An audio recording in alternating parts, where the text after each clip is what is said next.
কোনটি রেওয়া মিলে অন্তর্ভুক্ত হবে? প্রারম্ভিক নগদ তহবিল, প্রারম্ভিক ব্যাংক জমা, প্রারম্ভিক প্রাপ্যশীল, এগুলো কিন্তু প্রারম্ভিক চলতি সম্পদ। আমরা জানি প্রারম্ভিক চলতি সম্পদে রেওয়া মিলে অন্তর্ভুক্ত হয় না, তাহলে রেওয়া মিলে অন্তর্ভুক্ত হবে প্রারম্ভিক মণিহারি। উত্তোলন হিসাব বন্ধ করার জন্য প্রয়োজন সমাপনী দাখিলা। উত্তোলন হিসাব, আয় ব্যয়, এই হিসাবগুলো কিন্তু আমরা বন্ধ করি সমাপনী দাখিলার মাধ্যমে। মিস্টার হাসির দায় ছিল 30,000 টাকা এবং মূলধন ছিল 40,000 টাকা। যদি দায় 10,000 টাকা হ্রাস পায় এবং সম্পদ 10,000 টাকা বৃদ্ধি পায়, তবে তার মূলধন কত বৃদ্ধি পাবে? হাসির দায় ছিল আমাদের 30,000 টাকা এবং মূলধন ছিল 40,000 টাকা। দায় 30,000 এবং মূলধন যদি 40,000 টাকা, তাহলে আমাদের সম্পদ কত ছিল? সম্পদ ছিল তাহলে আমাদের 70,000 টাকা। এখানে বলা আছে যদি দায় 10,000 টাকা হ্রাস পায়, যে 10,000 টাকা যদি দায় কমে যায়, তাহলে আমাদের দায়ের পরিমাণ হবে কিন্তু 20,000 টাকা। এবং যদি সম্পদ 10,000 বৃদ্ধি পায়, সম্পদ যদি 10,000 বৃদ্ধি পায়, তাহলে সম্পদের পরিমাণ হবে কিন্তু 80,000 টাকা। তাহলে মূলধন কত হবে? মূলধন কিন্তু হবে 60,000 টাকা, তাই না? তাহলে মূলধন আগে ছিল কত? 40,000, এখন কত হলো? 60,000। তাহলে মূলধন বৃদ্ধি পাবে কত? 20,000 টাকা। তাহলে মূলধন বৃদ্ধি পাবে 20,000 টাকা। হিসাব চক্রের শেষ ধাপ আমরা জানি বিপরীত দেখলে হিসাব চক্রের শেষ ধাপ। আন্না ট্রেডার্স তার ব্যবসায় পরিচালনার সুবিধার্থে দালান কোঠা ক্রয় করে ও চুক্তি সম্পাদনের জন্য 1,000 টাকার একটি স্ট্যাম্প ক্রয় এবং চুক্তি সংক্রান্ত ব্যয় সম্পাদনের জন্য 4,000 টাকা অন্যান্য খরচ হয়। জমিসহ দালানের ক্রয় মূল্য 2,05,000 টাকা। আন্না ট্রেডার্সের মূলধন জাতীয় ব্যয়ের পরিমাণ কত? আমরা জানি মূলধন জাতীয় ব্যয় বলতে বোঝানো হয় স্থায়ী সম্পদ অর্জন করতে যে ব্যয় হয় তাকে মূলধন জাতীয় ব্যয় বলে। এবং স্থায়ী সম্পদ এখানে আমরা অর্জন করছি 2,05,000 এবং এর সাথে আনুষঙ্গিক খরচ ছিল 1,000 আর 4,000 5,000। তাহলে এখানে মূলধন জাতীয় ব্যয়ের পরিমাণ 2,10,000 টাকা। বছর শেষে মুনাফা জাতীয় ব্যয় হিসাবভুক্ত না হলে আর্থিক বিবৃতিতে কী প্রভাব পড়বে? মুনাফা জাতীয় ব্যয় যদি আমরা হিসাবভুক্ত না করি, অর্থাৎ তাহলে আমরা ব্যয়ের পরিমাণ কম দেখালাম, ব্যয়ের পরিমাণ যদি আমরা কম দেখাই, তাহলে আমাদের মোট মুনাফা বৃদ্ধি পাবে এবং মোট মুনাফা বৃদ্ধি পেলে নিট মুনাফাও বৃদ্ধি পাবে। তাহলে উত্তর 1 এবং 2। ব্যাংক বিবরণী অনুযায়ী ব্যাংক জমার উদ্বৃত্ত 30,000 টাকা। 10,000 টাকার একটি চেক আদায়ের জন্য ব্যাংকে জমা দেওয়া হয়েছে, কিন্তু ব্যাংক কর্তৃক তা আদায় হয়নি। পক্ষান্তরে 20,000 টাকার একটি চেক ইস্যু করা হয়েছে, কিন্তু ব্যাংক কর্তৃক তা পরিশোধ হয়নি। ব্যাংক বই অনুযায়ী ব্যাংক জমা উদ্বৃত্ত মানে হচ্ছে নগদান বই অনুযায়ী ব্যাংক জমা অতিরিক্ত। তাহলে নগদান বই অনুযায়ী ব্যাংক জমা অতিরিক্ত হচ্ছে আমাদের 30,000। অর্থাৎ এখানে ব্যাংক বই অনুযায়ী ছিল, এটাকে আমি নগদান বই অনুযায়ী কনভার্ট করে নিলাম। তাহলে নগদান বই অনুযায়ী আমাদের ব্যাংক জমা অতিরিক্তের পরিমাণ কিন্তু 30,000 টাকা। 10,000 টাকার চেক আদায়ের জন্য ব্যাংকে জমা দেওয়া হয়েছিল, আদায় হয়নি। যেহেতু আদায় হয়নি, তাহলে দায় আমাদের বেড়ে গেছে। এবং বলা আছে পক্ষান্তরে 20,000 টাকার একটি চেক ইস্যু করা হয়েছে, কিন্তু ব্যাংক কর্তৃক তা পরিশোধ হয়নি। তার মানে এই 20,000 টাকার চেকটা কিন্তু ব্যাংক আমরা ইস্যু করছি, কিন্তু ব্যাংক নেয়নি, না নেয় পরিশোধ করা হয়নি। মানে ইস্যু করা হয়েছে কিন্তু ব্যাংক কর্তৃক তা পরিশোধ হয়নি। পরিশোধ না হওয়ার কারণে দায় কিন্তু কমে গেছে। যদি সম্পদ থাকতো, পরিশোধ করা না হলে সম্পদ বেড়ে যেত। আর দায় থাকার কারণে পরিশোধ করা হয়নি, তাহলে দায় বেড়ে গেছে। তাহলে আমরা বলতে পারি এখানে 30 আর 10 40,000, 20,000 যদি বাদ দিই, তাহলে আমাদের নগদান বই অনুযায়ী তাহলে কর্তৃক পরিশোধ হয়নি, নগদান বই নিয়ে তাহলে ব্যাংক জমার উদ্বৃত্ত পরিমাণ আমাদের 20,000 টাকা। কোনটি বিজ্ঞানসম্মত হিসাব রক্ষণ পদ্ধতি? আমরা জানি বকেয়া বা প্রদেয় ভিত্তি হচ্ছে হিসাব বিজ্ঞানের বিজ্ঞানসম্মত পদ্ধতি। এটাকে বকেয়া ভিত্তি বা প্রদেয় ভিত্তি বা উপচ্যুতি ভিত্তিও বলা হয়। কোনটি আর্থিক অবস্থা বিবরণী দায় পার্শ্বে দেখানো হয়? অনিশ্চিত ব্যয়, এটি কিন্তু এক ধরনের সম্পদ। আমরা প্রাপ্য আয়, এটি সম্পদ পাশে, অগ্রিম ব্যয় এটা আমাদের সম্পদ পাশে হবে। অনুপার্জিত আয়, এটি কিন্তু আমাদের চলতি দায়। তাহলে আর্থিক অবস্থা বিবরণী দায় পাশে দেখানো হবে অনুপার্জিত আয়। অগ্রদত্ত নিয়মে খুচরা নগদান বই সংরক্ষণ করলে কি হয়? নগদ তহবিলে যথাযথ ব্যবহার হয়, ক্যাশিয়ারকে নিয়ন্ত্রণ করা সহজ এবং রেওয়া প্রস্তুত সহজ হয়। আমরা যেন অগ্রদত্ত নিয়মে খুচরা নগদান বই সংরক্ষণ করলে নগদ তহবিল যথাযথ ব্যবহার হয় এবং ক্যাশিয়ারকে নিয়ন্ত্রণ করা সহজ হয়। তাহলে উত্তর হবে 1 এবং 2, অর্থাৎ আমাদের উত্তর হচ্ছে ক।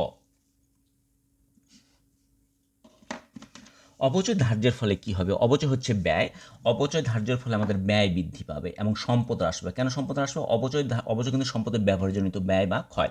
তাহলে অপচয় ধার্য করলে কি হয়? একদিকে ব্যয় বৃদ্ধি পাচ্ছে, একদিকে আমাদের সম্পদ হ্রাস পাচ্ছে।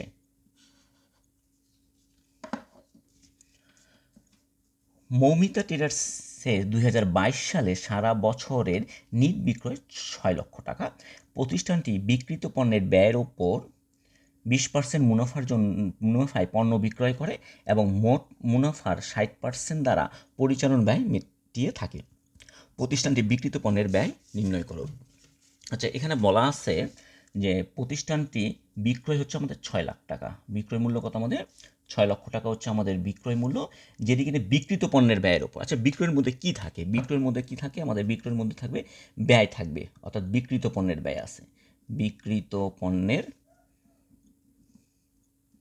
ব্যয় এবং আর কি আছে? লাভ আছে। এই দুইটা মিলিত বিক্রয় সমান সমান কিন্তু আমাদের বিক্রয়। তাহলে লাভ হচ্ছে 20%। এখানে বলা আছে লাভ বিক্রিত পণ্যের ব্যয়ের উপর 20%। তাহলে বিক্রিত পণ্যের ব্যয় কত পার্সেন্ট? বিক্রিত পণ্যের ব্যয় কিন্তু আমাদের 100%। তাহলে আমরা বলতে পারি বিক্রয় সমান সমান 120%। তাহলে এই যে 6 লাখ টাকা বিক্রয়ের মধ্যে কী কী আছে? বিক্রিত পণ্যের ব্যয়ও আছে, লাভও আছে। তাহলে বিক্রিত পণ্যের ব্যয় 100%, বিক্রয় লাভ হচ্ছে 20%। তাহলে এখানে বলতে পারি আমরা 1,60,000-এর মধ্যে 120% আছে।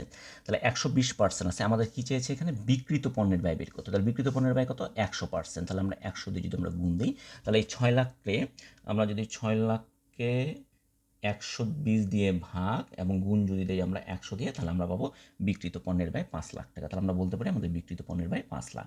আমরা 100 দিয়ে কেন গুণ দিলাম? যেহেতু বিক্রিত পণ্যের ব্যয় 100, অর্থাৎ যেটা যত অংশ আছে তত অংশ দিয়ে ভাগ, যে অংশটা দরকার সেই অংশ দিয়ে গুণ। আর যদি লাভ বের করতে হতো তাহলে সরাসরি আমরা 20 দিয়ে গুণ দিতাম। তাহলে আমরা বলতে পারি আমাদের বিক্রিত পণ্যের ব্যয়ের পরিমাণ হচ্ছে 5 লক্ষ টাকা। প্রতিষ্ঠানটি নিট মুনাফার পরিমাণ কত? তাহলে আমাদের বিক্রয় হচ্ছে 6 লক্ষ টাকা, বিক্রিত পণ্যের ব্যয় 5 লাখ টাকা। তাহলে আমরা 6 লাখ থেকে যদি আমরা 5 লক্ষ যদি আমরা বাদ দিই, তাহলে আমাদের মোট লাভের পরিমাণ কিন্তু আসে আমাদের 1 লাখ টাকা। এখন বলা আছে নিট মুনাফার পরিমাণ কত? এই মোট মুনাফার 60% দ্বারা পরিচালনা ব্যয় মেটানো হয়। আমরা জানি মোট লাভ থেকে পরিচালনা ব্যয় যদি আমরা বাদ দিই, তাহলে আমাদের নিট মুনাফা আসবে। তাহলে পরিচালনা ব্যয় কত পার্সেন্ট? মোট মুনাফার 60%। তাহলে 1 লাখে 60% হচ্ছে 60,000 টাকা। এই 60,000 টাকা পরিচালনা ব্যয় যদি আমরা বাদ দিই, তাহলে আমাদের নিট মুনাফার পরিমাণ আসবে আমাদের 40,000 টাকা। অনাদি ও সন্দেহজনক পাওনা সঞ্চিতিকে এটি সম্ভাব্য ক্ষতিপূরণ। অনাদি এবং সন্দেহজনক পাওনা সঞ্চিত হচ্ছে সম্ভাব্য ক্ষতিপূরণ। বিক্রয়কর্মীর নিকট আদায়কৃত ভ্যাট কি? বিক্রয়কর্মীর নিকট আদায়কৃত ভ্যাট হচ্ছে দায়। ভ্যাট হচ্ছে ক্রেতার কাছে এটি সম্পদ, ভোক্তার কাছে ব্যয়, সরকারের নিকট এটি আয় এবং বিক্রেতার নিকট এটি দায়। অবচয় কোন শ্রেণীর হিসাব? অবচয় হচ্ছে একটি খরচ হিসাব, ব্যয় বা খরচ হিসাব।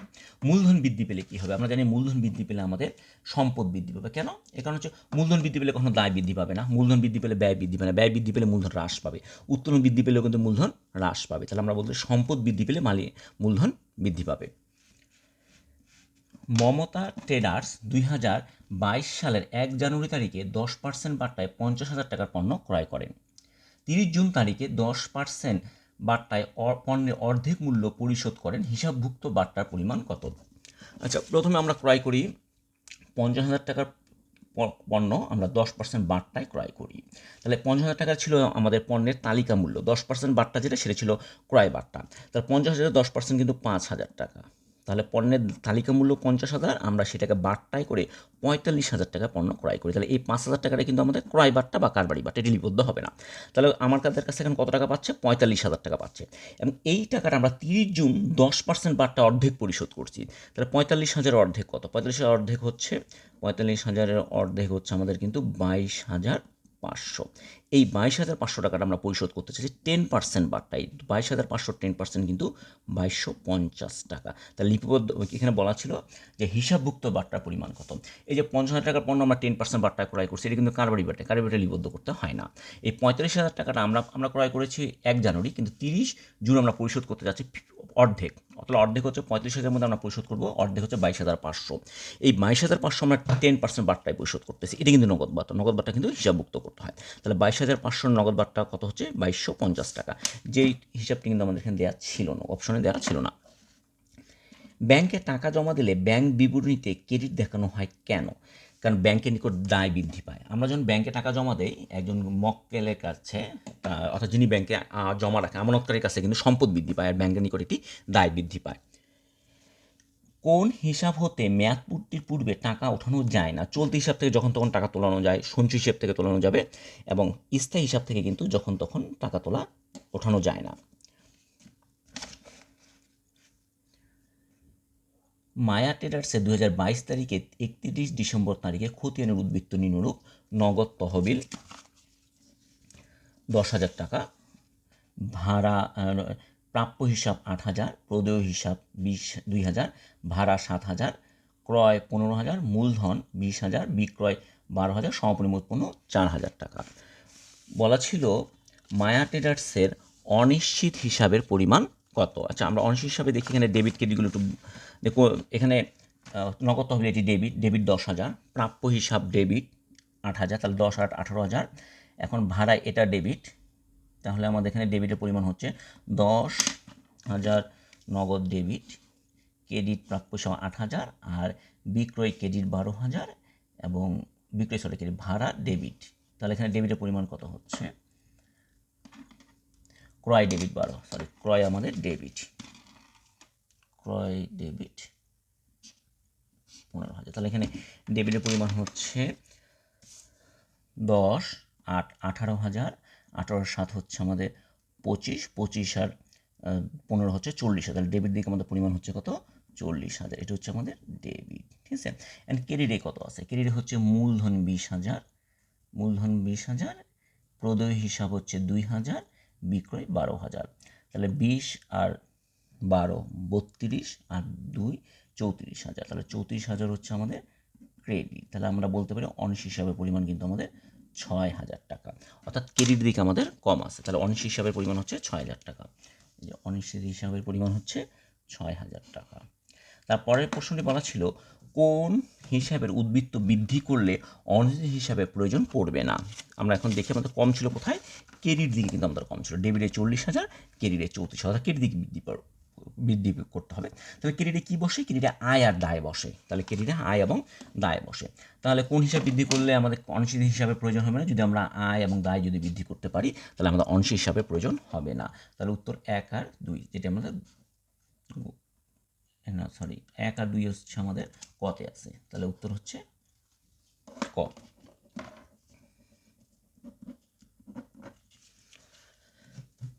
বার্তা প্রদান করলে হিসাব সমীকরণে কি প্রভাব পড়বে যদি আমরা বার্তা প্রদান করি? আচ্ছা, বার্তা প্রদান করেছে প্রদত্ত বার্তা যে বার্তা প্রদান করা হয় তাকে কি বার্তা বলা হয়? প্রদত্ত বার্তা।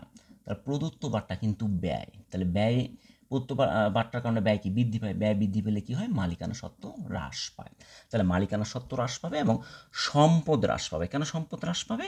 আমরা প্রদত্ত বার্তা কাকে দিই? আমরা যার কাছে টাকা পাই তাকে ছাড় দিই। আমরা কার কাছে টাকা পাই? প্রাপ্য হিসাবের কাছ থেকে টাকা পাই। তাহলে প্রদত্ত বার্তার কারণে কিন্তু প্রাপ্য হিসাব কমে যায়। তাহলে আমরা বলতে পারি প্রদত্ত বার্তার কারণে সম্পদ এবং মালিকানা সত্ত্ব হ্রাস পায়, সম্পদ হ্রাস পাবে এবং মালিকানা সত্ত্ব হ্রাস পাবে। কোনটি অদৃশ্যমান সম্পত্তি? শেয়ার অবহার, বিলম্বিত বিজ্ঞাপন, প্রাথমিক খরচ, এটি কিন্তু অবাস্তব সম্পদ।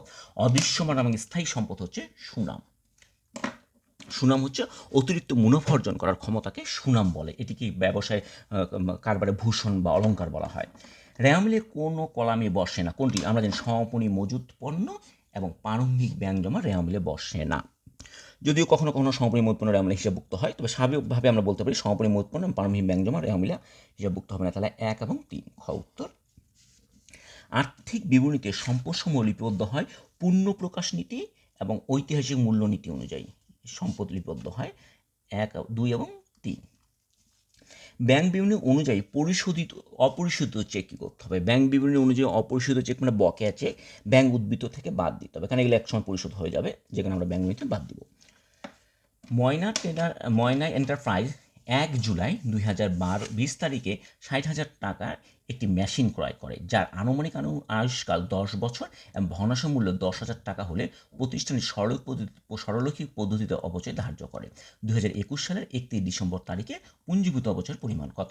তাহলে আমরা 2021 সালের অবচয় বের করি। আমাদের 10%, আমাদের আয়ুষ্কাল 10 বছর মানে হচ্ছে 100% ভাগ আয়ুষ্কাল, তাহলে আমাদের অবচয় শতকরা হার হচ্ছে 10%। আচ্ছা, তাহলে আমরা অবচয় কীভাবে বের করবো? অবচয় আমরা 60,000 থেকে সরলই কী করতে হয়? সম্পদের মোট মূল্য থেকে ভগ্নাংশের মূল্য বাদ দিতে হয়। এই যে সম্পদের ক্রয় মূল্য হচ্ছে 60,000 টাকা এবং ভগ্নাবশেষ মূল্য হচ্ছে 10,000 টাকা। তাহলে আমরা যদি 10,000 বাদ দিই তাহলে আমাদের অবচয়যোগ্য মূল্য কিন্তু 50,000 টাকা। এই 50,000-এর 10% কত হচ্ছে? 5,000 টাকা। আমরা ক্রয় করেছি 2020 সালের 1 জুলাই। তাহলে এখানে আমাদের এটা কিন্তু বার্ষিক অবচয় কিন্তু 5,000 টাকা হলো। তাহলে এখানে কি চেয়েছে?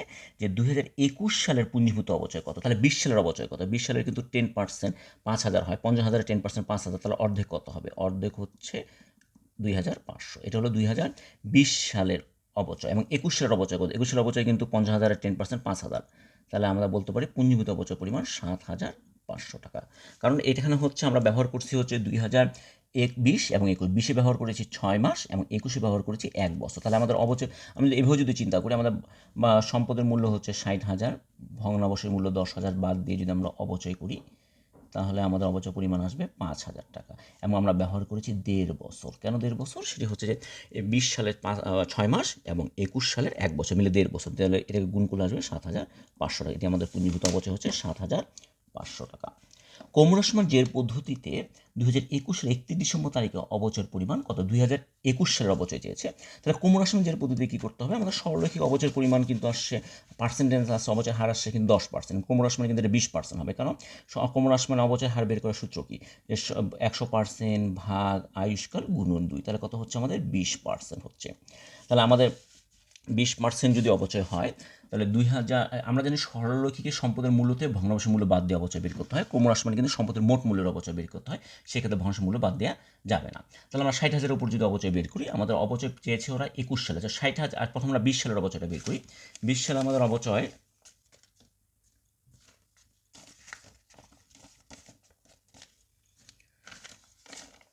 20 সালে আমরা দেখি 60,000-এর, এই যে 60,000-এর 20%, এবং এই 60, এটা কিন্তু আমাদের 6 মাস হবে। কারণটা হচ্ছে 2020 সালে আমরা 1 জুলাইতে ক্রয় করেছি। তাহলে 20 সালের অবচয়ের পরিমাণটা কত হচ্ছে? 20 সালের অবচয় হচ্ছে 6,000 টাকা। কমরাসমানে কীভাবে অবচয় বের করতে হয়? প্রথম বছর আমরা 60,000-এর উপর 6,000 বের করলাম 6 মাসে, এবং পরবর্তী বছর কিন্তু এই 60,000 থেকে আমরা কিন্তু 6,000 টাকা বাদ দেবো। তাহলে আস্তে আস্তে কত? 54,000 টাকা। তার উপর কিন্তু আমরা 20% করবো। এটা হলো 2021 সালে। 2000, এটা হলো 2020 সালে অবচয় হচ্ছে আমাদের 6,000 টাকা, এবং 2021 সালে কিন্তু আমরা 1 বছর, 21 সালে আমরা অবচয় কীভাবে বের করবো? এই 60,000 থেকে পূর্বের যে অবচয় আছে সেটা আমরা বাদ দিব। বাদ দিলে হয় 54,000। 54,000-এর 20% আমাদের অবচয় পরিমাণ হচ্ছে 10,800 টাকা হবে। 10,800, এটা 20% অবচয় 10,800। কোনটি রেওয়ামিলের ডেবিট পার্শ্বে দেখানো হয়? সাধারণ সঞ্চিতি। আমাদের সকল সঞ্চিতি রেওয়ামিলের ক্রেডিট পার্শ্বে যাবে। শুধুমাত্র পাওনাদার বা প্রদেয় হিসাব, প্রদেয় বিল, প্রদেয় নোট, এগুলো সঞ্চিতি কিন্তু ডেবিট হবে। অর্থাৎ যে হিসাবটি ক্রেডিট তার বার্তা সঞ্চিতি ডেবিট হয়। সেই হিসাবে সাধারণ সঞ্চিতি ক্রেডিট, প্রাপ্য হিসাব ডেবিট, তার বার্তা সঞ্চিতি ক্রেডিট, অনাদি পাওনা ডেবিট, অনাদি পাওনা সঞ্চিতি ক্রেডিট। তাহলে প্রদেয় হিসাব ক্রেডিট, প্রদেয় হিসাবের বার্তা সঞ্চিতি ডেবিট।